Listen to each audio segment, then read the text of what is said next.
All right, good afternoon, everyone, and welcome to the Heritage Foundation. Just a quick heads up, we do have a number of seats available here on the front row. There's seats throughout the audience, so do please come on in and sit down. A couple housekeeping items to note: if everybody could take out your cell phone and double check that you were so considerate and put it on silent mode. Even if you're pretty sure you did, please just go ahead and double check. Also, at the end of this programming, we are going to have an opportunity for Q&A from the audience. We do just ask that after you raise your hand and Lila calls on you, that you wait until you have a microphone in your hand, because we want those who are joining us online to be able to hear your question as well. And so with that, let's go ahead and kick things off. I'm Melanie Israel, a research associate here at the Heritage Foundation, and I'm so excited that we've been able to team up with Live Action for this panel today. So let me go ahead and get started and introduce you to our wonderful panelists. We've got Lila Rose, who is the president and founder of Live Action. It's a national nonprofit organization dedicated to exposing the truth about abortion and affirming the life of every child. Lila was recently featured in The Atlantic as the face of the millennial anti-abortion movement. Live Action has the largest online following in the pro-life movement, and their videos and news stories reach millions of people every week. And on the social media topic, I want to let everyone know that you can follow along through the hashtag Women's Movement Hijacked. Or did I say that wrong? Hijacked Women's Movement. That's the right one. Hijacked Women's Movement. We also have Sue Ellen Browder. She's a former writer for Cosmopolitan magazine and author of Subverted: How I Helped the Sexual Revolution Hijack the Women's Movement. Sue Ellen has appeared on Oprah, The Today Show, and hundreds of radio talk shows. Her work at Cosmo, New Woman, Woman's Day, and other magazines has given her a lifetime of experience in the women's movement as it unfolded in the media, both on the public stage and behind the scenes. And last, we have Dr. Helen Alvar. She's a professor of law at the Antonin Scalia Law School at George Mason University. She teaches family law, law and religion, and property law. She's the founder of WomenSpeakForThemselves.com and is an ABC News consultant. She cooperates with the Permanent Observer Mission of the Holy See to the United Nations as a speaker and delegate to various United Nations conferences concerning women and the family. She publishes on matters concerning marriage, parenting, and First Amendment religion clauses. And so just to kind of kick things off, Lila, I wanted to ask you a question before I hand it over to you. As a millennial woman, you're seeing firsthand how the promise of the early women's movement is really conflicting with today's idea of what feminism means. So I'd like for you to explain just a little bit of what you see for this panel to be able to talk about as we dive into this further.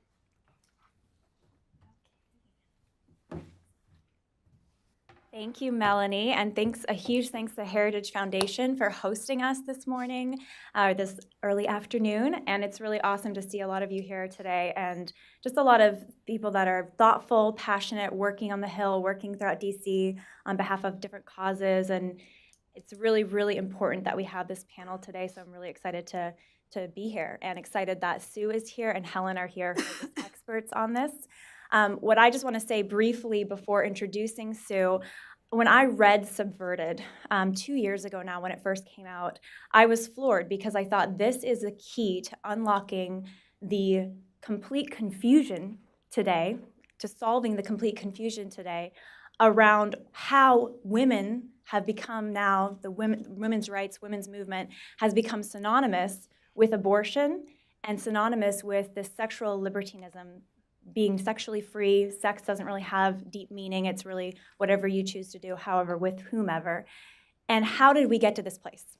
How do we get to this place when original feminism, the first feminists, were staunchly pro-life, staunchly pro-family, and were working tirelessly to achieve many of the rights we enjoy today as women, which are equal. We are equal in dignity to men, and we should have those equal rights.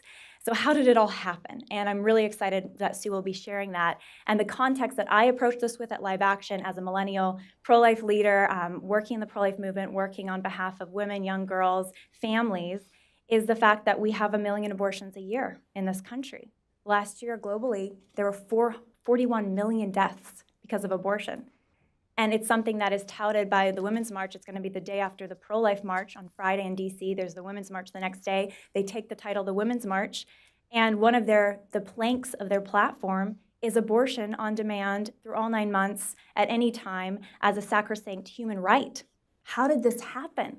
How did this happen when we know, many of us in this room, abortion is, the science is out. The facts are clear. It takes a human life. It ends a human life in the womb. How did women's rights become synonymous with taking the right of another and all the other baggage that has come alongside of it? And it's our work at Live Action to inspire and motivate and say, look, we can do better than this. We must do better than this as women. We should not be pitted against our children. And how did it get to the point? Because if we can know the history, then we can create and we can pave a better path for women, for children, for families into the future, where women were not victims of this patriarchy that's always attacking us, so we need to go then take it out on our children, but where we can rise above and we can do better than the women in the past, and we can do better not just for ourselves, but for our children, and for families. So with that said, I'm very excited. Oh, and one other quick thing. Live Action did come out today with a special video series on this topic. Sue Ellen is featured. Sue Ellen Alvar is featured. Please check that out at liveaction.org.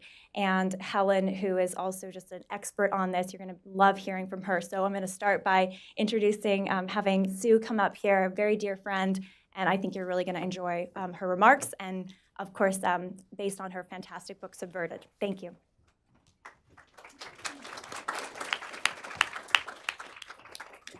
Thank you, and I'm very delighted to be here. I'm very humbled to be in this room today. I am an old Cosmo writer, and I've come to the conclusion that the pro-life women's movement is the authentic women's movement of the 21st century. And how did I come to that conclusion? Well, I wrote that book. I did some research, and it was the book that I wrote, the research that I found, that gave me that conclusion. It all started in 1971 when I was at Cosmopolitan at my little navy blue desk, and I noticed something that was very obvious in those days but has now been forgotten. And that was that in those days, the women's movement and the sexual revolution were two radically different movements. Betty Friedan had called Cosmo quite obscene and quite horrible. So and Betty Friedan obviously started the feminist movement, launched the feminist movement in 1963 with the feminine mystique. So how did we get to the point where so many young women today think to be free is to go to college, get a great degree, have a fantastic job, and be as sexually free as possible? How did those two radically separate movements ever get joined together? And I started writing that book to find out. What I discovered came as a great surprise. And I hope you'll see by the end of this talk that the real cultural battle we're fighting here is not against feminism per se. We all agree women should be treated with equal dignity. We all agree women should have the right to vote and be on a jury. The real battle we're fighting is the false joining of the sexual revolution with the women's movement. What we oppose is not defending women's dignity, but reducing a woman's personhood to her sex organs and her sexual desirability and her sexual urges, and then pretending that this animalistic reduction of a woman's humanity is somehow a form of freedom. To end the culture wars between women in our nation, I think we need to separate true feminism from the sexual revolution in our minds and the minds of others. So let's start to do that by looking at the old feminism, the unifying feminist movement as it started in the 60s. Betty Friedan didn't even mention abortion and contraception in the feminine mystique. She defended the family, and she was deeply opposed to women being treated as sex objects. While Betty and other feminists were fighting in the 60s, when I was there at that time, they were fighting for equal opportunities in academia and the workforce. Women were entering the workforce in droves, and we were being fired for being pregnant. I was fired for being pregnant. Women in some states couldn't serve on a jury. Help wanted ads were divided in newspapers into help wanted male, all the good jobs, and help wanted female, all the low-paying jobs. So women were very united in wanting to put a stop to all this, and that's how the feminist movement became so popular.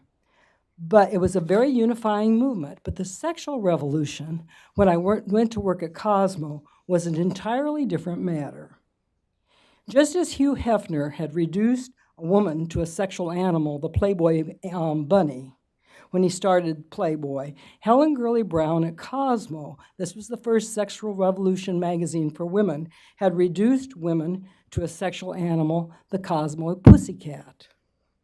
She redesigned Cosmo as a Playboy clone and had even used Playboy's writers. So this was a female Playboy, still is. Helen had a favorite slogan embroidered on a little pillow she kept on a love seat in her office, and the slogan said, "Good girls go to heaven, bad girls go everywhere." And at Cosmo, we turned all traditional values upside down. It was good to live with your boyfriend, good to sleep with a married man, good to take the pill, good or at least necessary to have an abortion to get ahead. And all of this in the 1970s, early 1970s, came as a shock to most Americans. A lot of single women, if a lot of single women were going to bed with men on the first or second date, they surely weren't talking about it. You couldn't find these people. So that's why when I went to Cosmo, we made all those stories up about the sexual revolution. Helen Gurley Brown even had a list of rules on how to make up stories and how to make up experts, who you could quote. So unlike feminism, which was very unifying for women, the sexual revolution was a very divisive movement. You know, truth, beauty, and goodness unite. And what does evil do? It divides people. It separates us apart. So at Cosmo, we split sex from love. If sex is just for fun, if it feels good, do it. We split sex from marriage. It's okay to live with your boyfriend. We split sex from women from men. If you don't like him, just divorce him. And we split sex from babies. Take the pill, and if the pill fails, get an abortion. Betty Friedan, as I said, was so appalled by Cosmo, she called it quite obscene and quite horrible, and she urged women to boycott the magazine. So when I was at Cosmo, I was married with a child. I knew the sexual revolution wasn't for me, but I thought that the women's movement was. What I didn't know was that behind the scenes, even before I arrived in New York City, abortion, contraception, and sex revolution's false promise that splitting sex from love empowers women had already been inserted into the women's movement due to the efforts of two men I had never even heard of. Larry Lader and Dr. Bernard Nathanson, the two founders of NARAL, now it's called NARAL Pro-Choice America. Lader told Nathanson that if they wanted their abortion cause to succeed, they had to recruit the feminists. And they managed to do that. Larry Lader managed to convince Betty Friedan to insert abortion in the women's movement, and we know the exact moment that it happened. It was on November 18th, 1967, right here in D.C., in the Chinese room of the Mayflower Hotel. And this is all in the book. If you read nothing in this book but chapter 5 that tells about that night and allows you to go into that room and see what happened, that will be more telling than anything I can say here, actually. There were only about 100 feminists in the room that night. That was the NOW's second annual convention, and they had all gathered to vote for NOW's Bill of Rights. It's their political Bill of Rights they voted for in 1967 that still guides the feminist movement to a large extent today, but it has been expanded. But one vote, they voted on 8 rights that night, and 6 that passed were unanimous. One was a mother's right not to be fired for being pregnant. Another was the right of a working parents to deduct home and health care expenses on their income taxes. Another called for a woman's right to be educated to her full potential. So you see, this was all pretty reasonable stuff. We'd all agree with this. Only 2 rights that night created any uproar among these ardent feminists. One was the ERA. That's now been defeated. And the woman that walked out on the ERA says, a woman's rights are indivisible. Human rights are indivisible. You can't separate them out. The other thing that created an absolute uproar that night was the abortion vote. Betty sprang that abortion vote on everybody at the last right, and it was wild. People, it was a microcosm of what we're still fighting today. These are feminists in that room. One said, "I'm against murder." There was a big fight that night, and when the dust settled, only 57 people had voted to insert abortion into the women's movement. And 1/3 of those ardent feminists walked out. These are founders of NOW, some of them, and resigned from NOW over the abortion vote. So at that very night, what does evil do? It splits us apart. So at that very night, the women's movement was split into two divisions. Pro-women feminists who were for abortion and feminists who were for life. And we're still fighting what happened in that night today in our culture. 1/3 of those women walked out and later resigned from NOW over the abortion vote. And that divisive plank number 8 is the only right in NOW's political platform that we're still fighting over today.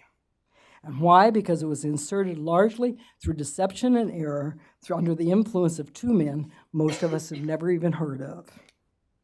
But after that fight in the Chinese room, Betty Friedan, who was very good at handling the media, she was a magazine writer like myself. Magazine writers, by the way, have pretty much wrecked the country in many ways. But she knew how to handle the media. And she stood in front of the media on Monday morning after that big fight, and she said she was speaking for, basically, here's the press release, 28 million American working women, the millions of women emerging from our colleges each year, and mothers emerging from their homes to go back to work. Basically, she claimed to be speaking for all women in America when she was speaking for only 57 people in the Chinese room. And the Washington Post the next day, they bought it. There were no reporters in the room that night. So how could they know? They bought it, and this is what the Washington Post said.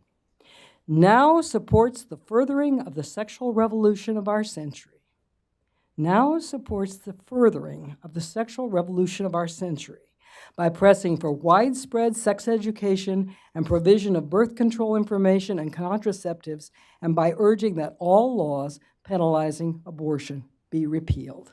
And other reporters followed the suit on that. And what started out as a very unified family feminist movement for working women and mothers was subverted and became a vehicle for abortion and contraception. So what happened to those women who walked out? Where did they go? Those women who resigned from NOW. Well, one of them was Betty Boyer. She was an attorney from Cleveland, and she went back to Ohio. Ohio is always a big state, and she founded the Women's Equity Action League, WEAL. I doubt that anybody's heard of it. In Cleveland, they hadn't heard of it. It was the pro-life family feminist movement that went forward. And what did WEAL do? The pro-life family feminists at WEAL opened up academia to women. They forced newspapers to stop running help-wanted male and help-wanted female classified ads. They worked to get the Pregnancy Discrimination Act of 1978 passed, and they worked to get women's sports programs in high schools and colleges, and they lobbied for a law allowing a married woman to apply for credit in her own name. I'm not saying WEAL did all of these things by themselves, but NOW didn't even have any lawyers on staff at the time. And these pro-life family feminists are ones that won all of these victories. By 1979, NOW had 100,000 members, and the National Committee for Life, which represents the pro-life family feminist movement, just one part of it, had 11 million members, 110 times as many. So what I'm saying here is the pro-life family feminist movement has the grassroots. It had the grassroots in 1979, and you still have the grassroots power today. And democracy doesn't come from the top down, or at least it shouldn't. It grows from the ground up. And so you have the grassroots now, you continue to have the grassroots now, and I think if we proclaim that these women right here, all these women here, are the true family feminist movement of the 21st century, I think we can win this war. Thank you, my friends.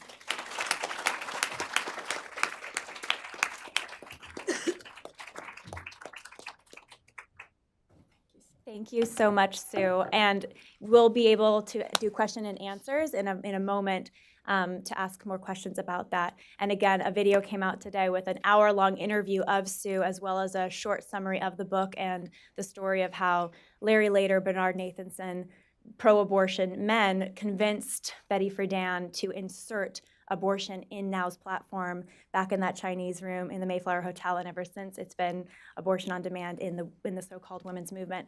But next, I'm delighted to have Helen come up and share with her, as an expert on women's issues and public policy for women, a lawyer and a scholar, have Helen come up and share with us her thoughts on all of this and what has happened to the women's movement and how we can maybe undo some of that. Thanks, Helen.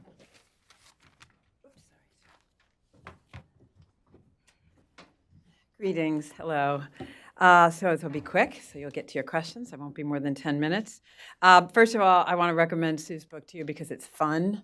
You can read it at holiday time, like I did at Christmas, and it doesn't disturb your sense of fun because it's both traumatic, what happened, and it's historic, but it's fun. She's a really excellent writer. The other thing is it has the kind of power of a first-person testimony. I mean, most of you know the power of Bernard Nathanson's or Jane Roe's, statement about what really happened, and this book has the same power. So don't forget this eyewitness power. I'm going to talk a little bit about the book first, and then a few, observations in addition to it. The first thing I noticed about the book, the global thing I noticed, was the huge separation between what Sue was actually experiencing with her fab husband, who was completely supportive of her, at times home full-time with the children, traipsing back and forth between the coast to support her career as well as his, and what she knew about men, about love, about happiness, about freedom, and about being a parent, versus what she was thinking she should support in her writing and in her politics. And I remember Pope Benedict made a comment once that the biggest problem of the 20th century, and let me tell you, at the time I thought, that's a little snotty, because what he said was, it's a lack of thinking. That human beings have stopped allowing themselves to stop and think. And finally, Sue does that after some years, and I don't mean to claim you were thinking, but you actually put your experience next to what was out there as propaganda. And I found that fascinating, and it's just something for us to tell other people to do. We know the data is going very much in the direction of what Sue, I love this expression, is calling family feminism, is support for women's freedom is support for the community that engenders that freedom. Our children's freedom is supported by the love of stably married folks, if we can pull that off, right? That's the best possible. So telling people, listen, we don't mean to demean you, but if you actually stop and think, you're going to be better off on this. We have the data. She had the life experience. The power of propaganda had to be pretty huge for someone with the capacity, college degree before a lot of women were getting them, ability to write, in a marriage of intellectuals. Think about the power of propaganda to overcome that at the time. The second thing I love about the book is her highlighting of the clay feet of the other side, which she keeps calling, the 57, right? Think about that, the clay feet of the other side. It's often been rehearsed, the birth of NOW, some women, pretty elite, a couple of their elite friends, a few more of their elite friends, et cetera, versus, of course, the power of the pro-life movement and the power of women when they actually gather to express their actual preferences. It's just, be not afraid, is what I saw as the message of the clay feet of the other side. The other thing, which I think was fascinating about the book, was the unveiling of sort of the roots of the obsession with sex the roots of the obsession with sex as the core of all freedom. I wrote about this in my book that came out at the beginning of this year on putting children's interests first. I'm reading another book by this great University of San Diego scholar, Steve Smith, who compares the paganism, then he talks about the Christian Revolution in the 4th century, and then talks how we're basically reinstantiating a pagan view of sex now, and I think he makes a really good case. I think Sue takes it from another angle. She's showing how it started. And if you actually think about the role of Larry Lader and Bernard Nathanson, and then the role of politics. She points out in the book the fight between Betty Friedan and some other people, and abortion being an issue in that fight. And if Betty Friedan was going to hold on to her power at NRW, she began to think maybe she was going to have to let abortion in. You know, such small political, not really women thinking together, grassroots up, origins of what is now this monster that has devoured authentic feminism. And of course, how it was completely fed by lies. You know, the stories that she was writing, anyone who's read Bernard Nathanson's biography knows the lies they just sort of sat on beaches and made up to make the abortion changes in law happen. The other thing, for those who are religious or admire it, I found about the book, which is always reassuring for myself, and because I'm a mother of children in this world, is God's power to reach people in the most unlikely places. And when you think about it through post-abortion syndrome, through her thinking about journalistic ethics, through her husband and her children, God was always calling her forth on this quest for meaning in a life that if you had to guess, you would say maybe there wasn't room for it. But God found, you know, that crack and went in. A few additional and final thoughts. One, the road not taken. So one of the things that really struck me is Sue talks about being denied a job, a continuing job, because she was pregnant. And this comes up, I mean, I'd love to see how many times you mention it in the book, but it pops up all the time as your inspiration. I often found myself, you know, in rooms with Kate Michelman, Faye Waddleton, who was the head of NOW, Pat Ireland, et cetera. And I could empathize with what got them going. And I thought about my own experiences at my law firm or at, you know, in a mostly male law school or out in the world where I was thought to be less intelligent, more emotional, and not able to think, et cetera, burdened by my pregnancies or children. And you understand why people got angry. And you understand the agenda of the NOW feminist, abortion aside. What if that had been allowed, as she describes that happened in this Ohio group, to dominate? Rather than allowing, you know, an obsession with sex, something I call in my writing sexual expressionism, to dominate. Imagine if a women's movement went forward on the good of marriage, on the good of children, on the good of sex that has any relationship whatsoever to tomorrow, you know? Imagine if that had been part of their platform all along. Imagine where we would be. Imagine, I was thinking about this, I always think about this when I'm in Italy and I'm buying gifts for my kids. And, you know, I've only got 3 kids, this is not huge. But in Italy, they're like, 3 children, that is so cool. You want gifts for all of them? You know? And when I was in Sicily this summer with my kids, and people were like, think about a feminist movement where children were a public good versus this sort of private thing you did at home, and gee, I hope it doesn't interfere with your stuff. Just think about what that would feel like if people approached you as a parent and it was part of their valuing of you versus well, I see you as this separate individual in your public persona and your public job, and glad you're doing it in private. Hope you're doing religion in private too, by the way. But imagine if it was seen as a social good. I mean, we don't want to return to the days of the Old Testament where if a woman couldn't have a child, she was deemed cursed and sinful and so forth.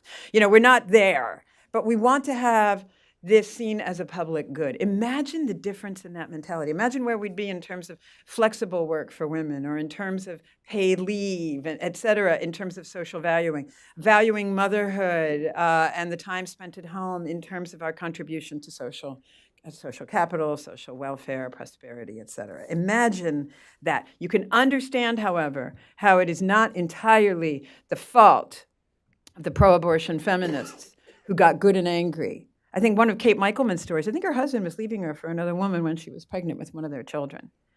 People pushed these women, and they went in this direction to say, I've got to be like a man. I have to emerge from a sexual encounter with no possibility of a child because this hurts me. I don't blame them. It's not my place to judge them. That's for God to do. I can say they went in the wrong direction, but I can't always know why. But imagine if we had gone in a different way, where children and mothering and priority for family went first. Finally, will we see a future swing? Because the facts are in our favor. I mean, that doesn't always get you somewhere. Despite democracy dying in darkness.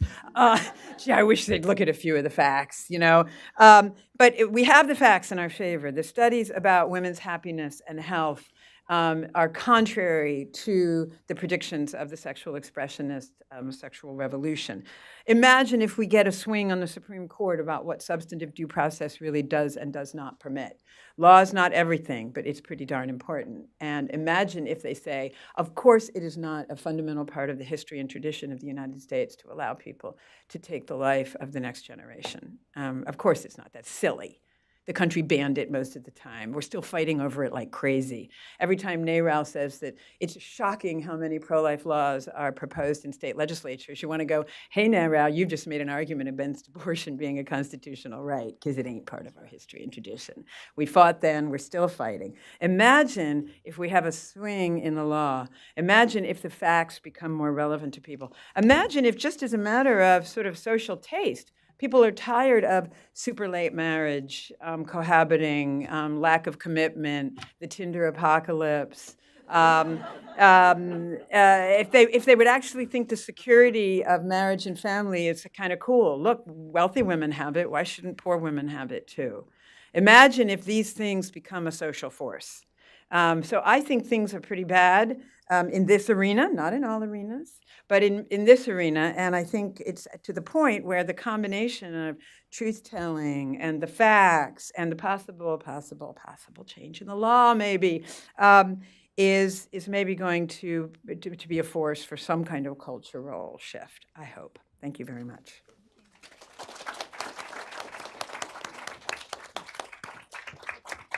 Thank you. Thank you so much, Helen. Awesome. And something I often have heard Helen say, and something that Sue talks a lot about in her book. I mean, the premise here is this idea that women need to become like a bad acting man sexually.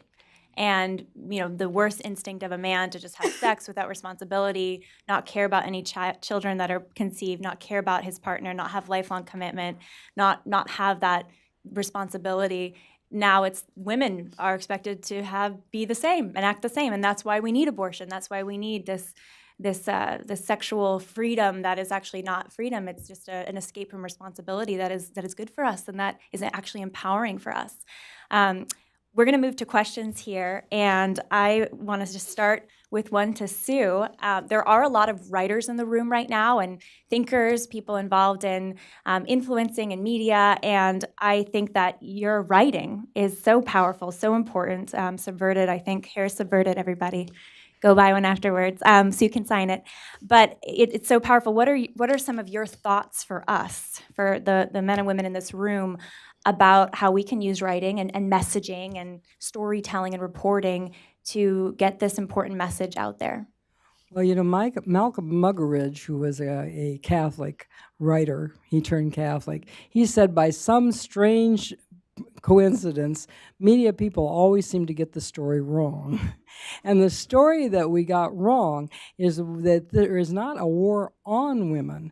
There is a war between women. It's family feminists on the right and pro-abortion feminists on the left. If we take this idea and recast it, there's a whole new story here on the fact that there are pro-life family feminists out here, and they've been here forever, because the old suffragists were pro-life too. Excellent.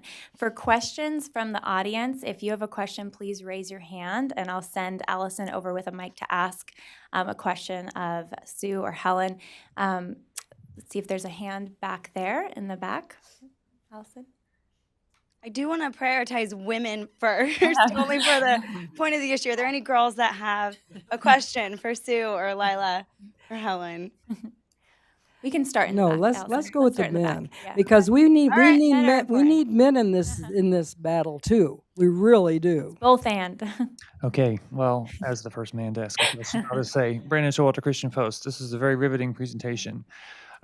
What would you say to the phrase? I mean, conservatives don't like to talk about this, but the whole concept, the feminist concept of the patriarchy.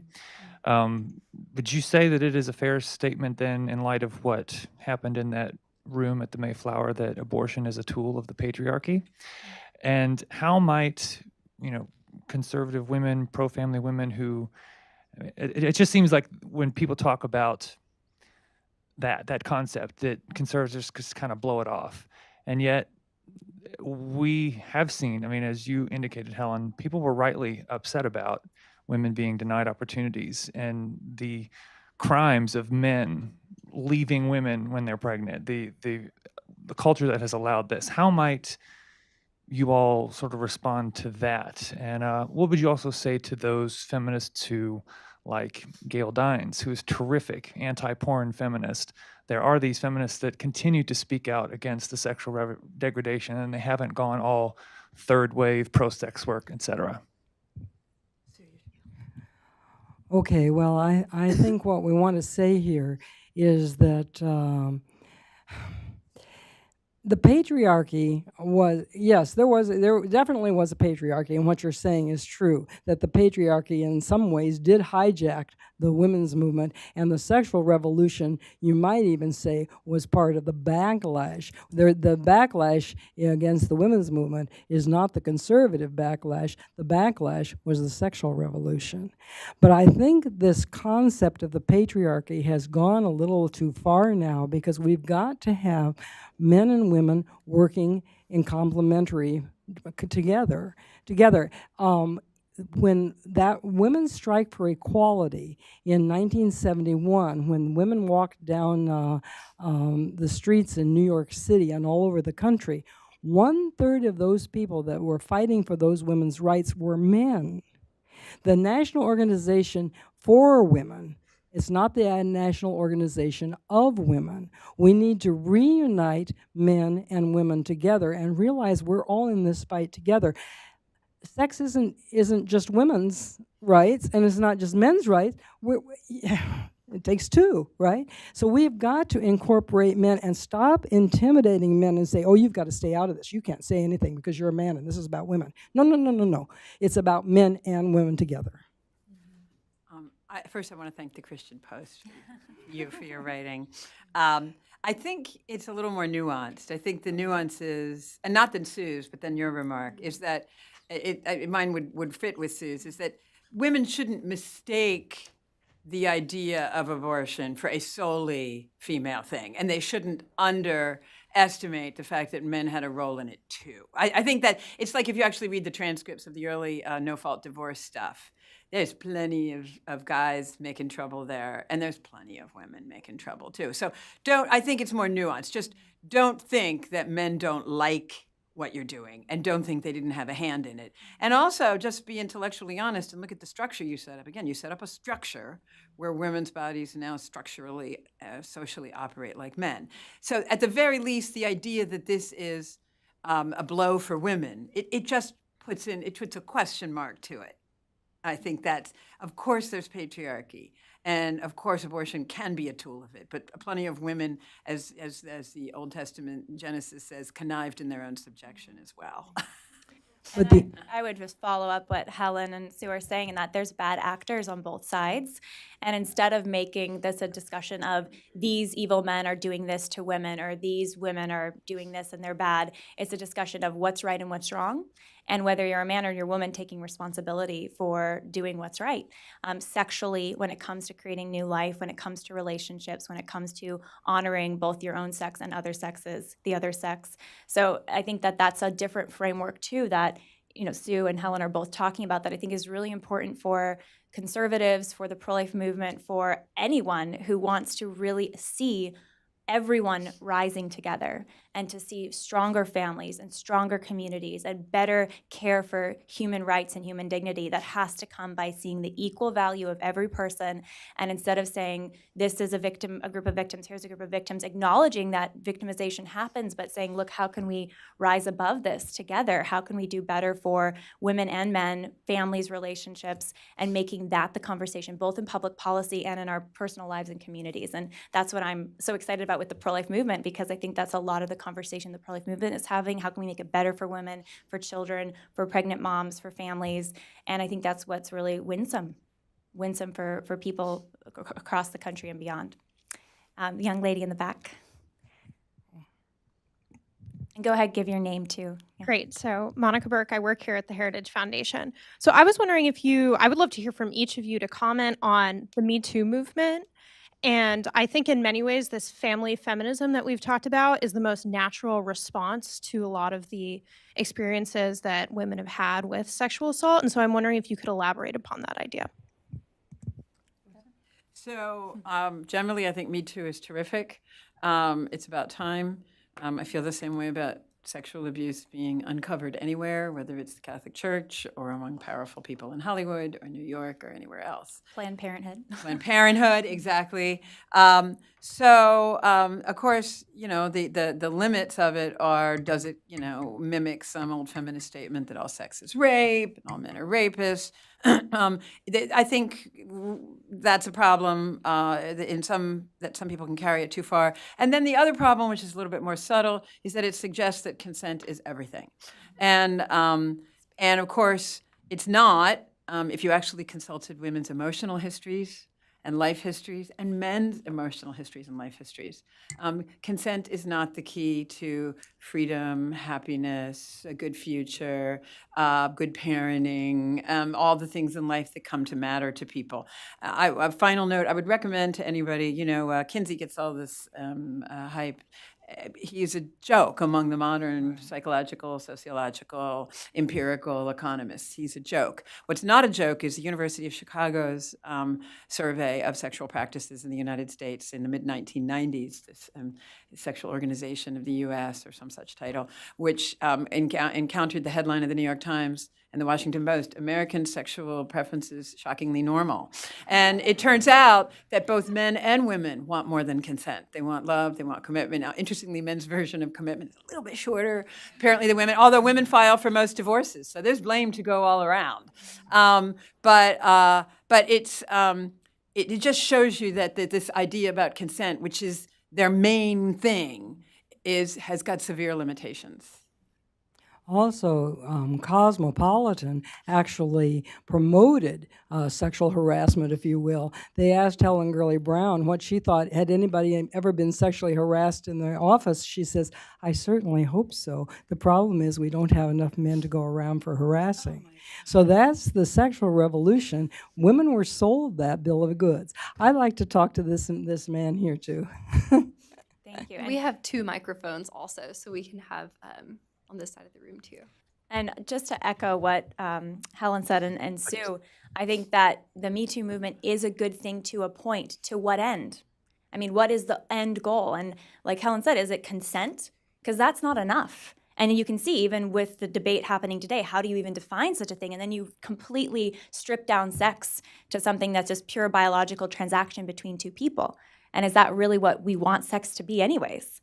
So I think that we need to have this calling to account for sexual abuse, sexual harassment, objectifying practices of one sex against the other, but to what end? And that's where, again, we go back to what are we proclaiming as the end goal here? The end goal is unity and complementarity between the sexes, and sex found in that lifelong commitment that can be open to life. I mean, that is where you find, Helen's research, you find the most satisfied marriages, the most satisfied and prospering individuals, the happiest children, and the research is on our side there.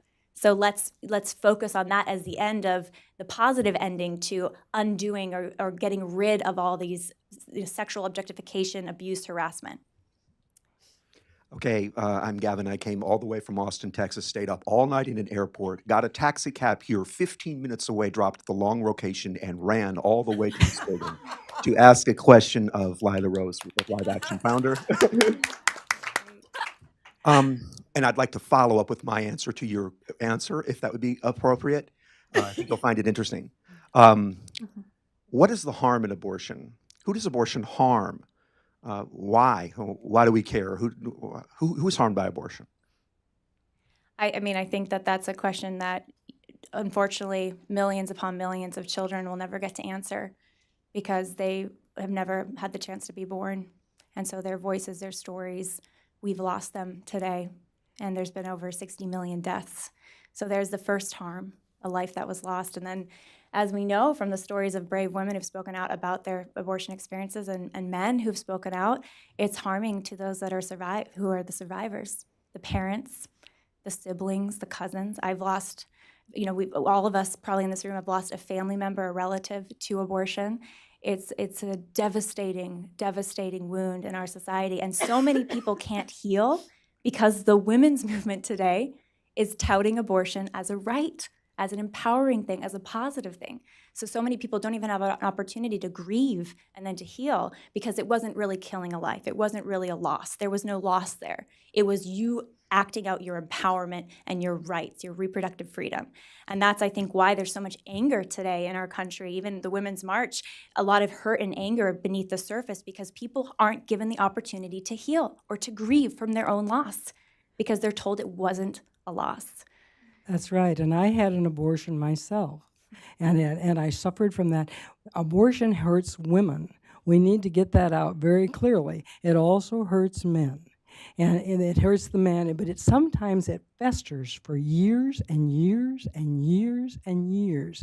That abortion festered on me for 30 years before I came into the Catholic Church, was able to confess it, and was able to get forgiveness and healing. So abortion hurts women. We must say that because it obviously kills the baby, but it also, anytime you break up the connections between other people, men, women, and children, you hurt the whole country. Thank you for making it all the way out here. And let me give you my perspective. I have over 20 years of off-table activism in unplanned pregnancies on the internet and following through resolutions and sometimes going off-table with these individuals. And in my own circle of people that I know who are very, very connected to me, there are 5, count them, 5 suicides. 5. Exactly. And these are directly attributable to abortion. One woman who is an abortion counselor that I know from where I'm at, she has had 3 abortions, and she has had 3 serious suicide attempts. Another person who works on UK's Net Moms, I believe, which is an unplanned pregnancy board, has a very close friend that very strongly influences what she does. And her friend died from a suicide. Her friend is a man. And it's not an opinion. It is known that that's why he killed himself. And I know someone else, another man, very nearly died in another suicide. And I had talked to a man who is elderly just this past year during the 40 Days for Life cycle. And I tried to get him help for counselors in the area by a name basis, qualified counselors to help him. He's elderly. And he was still hurting from an abortion, was trying to get help and couldn't easily get help. And his wife pulled him away at the last second before I could give him the materials. Do you know when his abortion with his girlfriend, which is not his wife, occurred? 1973, the year of legalization. Right. And he still hasn't gotten help for it yet. That's right. You just can't find it. It's a public health problem. People do not understand how dangerous this is. It destroys entire lives, and some people die from it.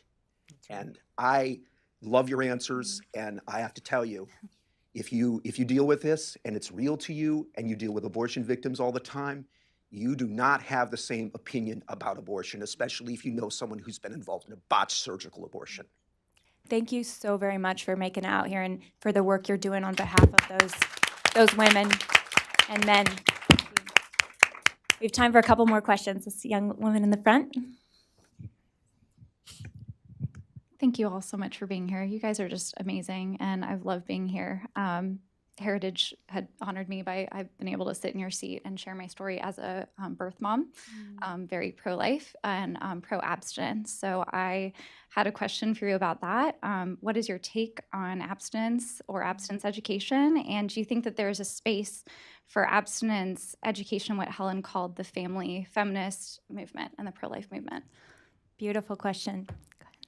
Well, I think that's yes, absolutely. I think we've got, the problem is we say abstinence education, that sounds like we're against sex, but no, it's actually promotes sex, because good sex within a marriage is very, very beautiful. But these women are injured before they've had 7 or 8 boyfriends before they even get married. They're extremely injured. They can't form relationships after that because they're so hurt. So abstinence education is a positive promotion of great sex.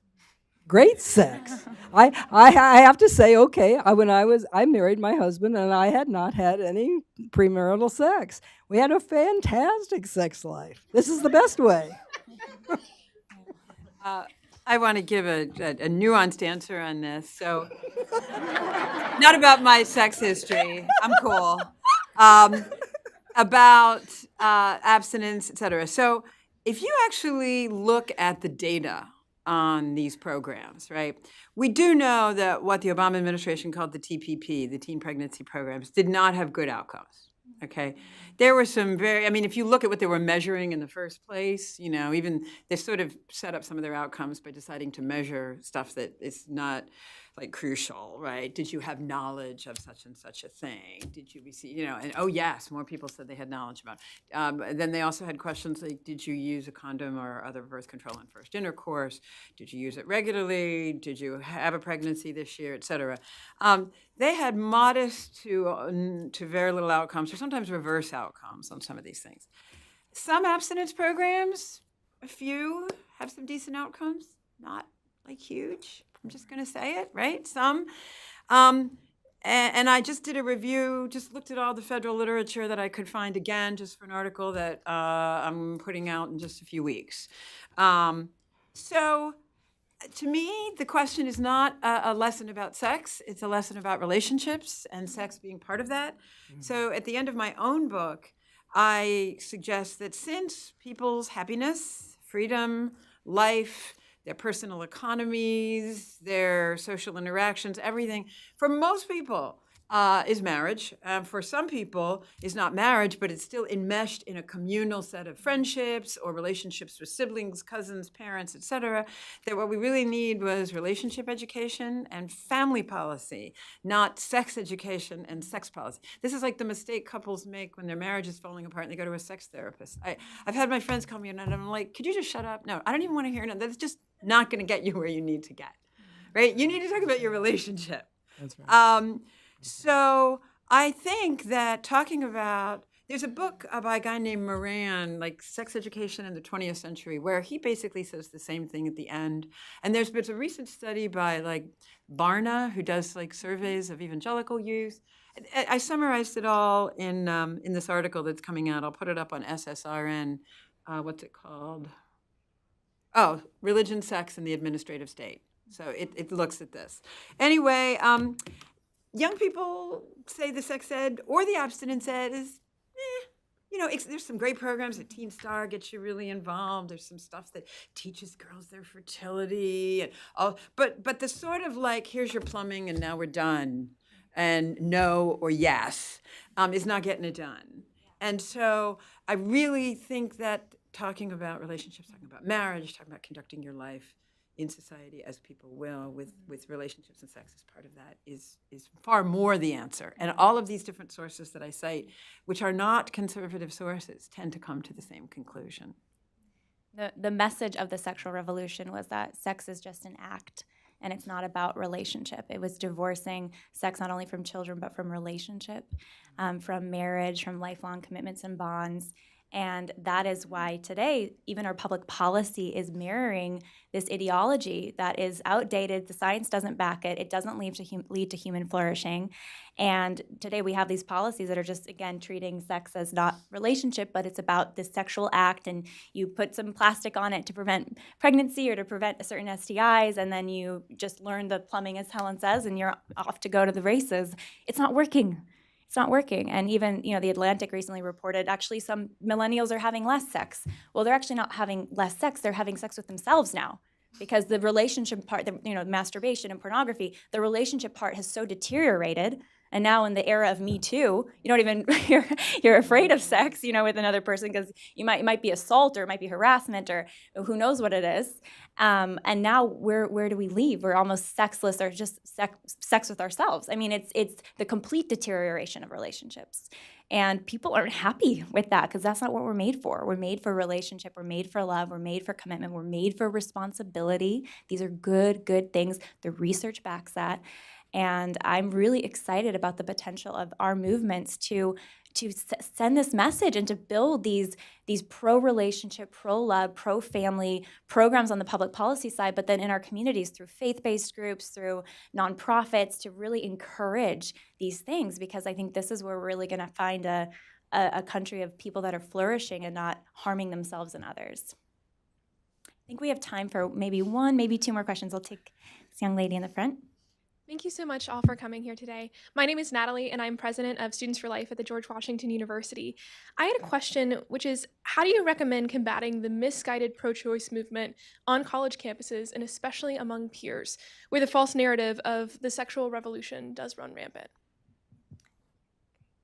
What was the last thing? The sexual revolution does what? Oh, it runs rampant. It runs rampant. Great question. Thank you. Thanks for your work, too. It's awesome. Do one of you ladies want to take that first? I've added my stuff on this is basically we need to separate that sexual revolution out from the women's movement and say the sexual revolution is disempowering to women, and the women's movement, as it was originally conceived, is empowering to women. So if people want, then we need to talk about sexual, like they've just said, about relationships, and it's not about sex. Is not about power. It's about love. Come on, guys, wake up. I don't want to underestimate the size of the wall you have to jump here, because even to speak up is to be seen as, put whatever you want in front of the word phobic, or hyphen hater, or irrational, stupid, religious bigot. I could just go on insulting you and me for a while. So I don't want to, promise the moon. I think you have to entice with questions and personal witness. I think this is why Sue's personal witness is to say, and to have even, and it can't be political. It can't be associated, in my view, with a party or with any known side of politics. It has to be a question. It reminds me of when Ronald Reagan said something like, "Are you better off?" They say how to engage children too. Ask them a question to get them thinking, and or that radio announcement that says, "Not a sermon, just a thought." That sort of thing. I almost think that we ask a question, we state a fact. The facts that we have from, the sexual research out there. I summarize it in part of my book, like all the inter-country studies of like 160 countries, women versus men, involving tens of millions of people, and women's versus men's sexual preferences come out so clear. So you invite. If they don't come, you say, we invited you once, please come, we're still inviting you. You try to get equal time. Equal time stuff, neutrality, fairness, as ways in. But my husband went to your campus. I had a friend who was in campus ministry on your campus. I'm familiar with your campus, like so many others. I'm not sure none of these are surefire success, but they are fair, factual, respectful, and intelligent. And I think it's a start. And stick with it. You know, I think there's the biggest enemy, I think, today is this enemy of being silenced, this, you know, being called names, being called a bigot, you know, phobic, whatever, and to speak up. And as Helen's saying, ask questions. And also I would say, talk about the positive, like what are we actually fighting for? The sexual revolution was trying to free people. To what end? To what end? To be happy? Well, if you want to be happy, then there are certain laws, even in your own body, in your own psyche, in your own emotional state, about what you need as a human person, as a woman, as a man, like what you're made for.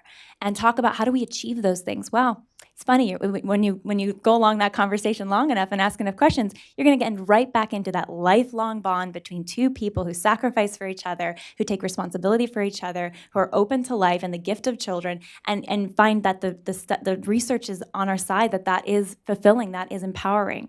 So we have something so good to offer, and never forget that, especially when you're being attacked by an opposing side that is just very hurt and wounded. But once you're willing to engage and not give up in that attempt to engage, I think we're going to see a lot more people open their minds and open their hearts to this.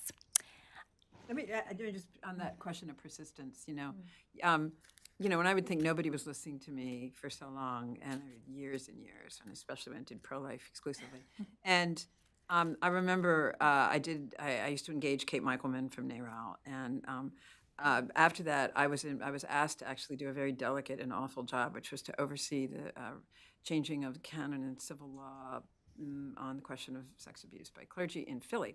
And they interviewed Kate Michelman and said, "What do you think of this woman? Is she's just a patsy for the church?" And she said, "No, she's always been honest."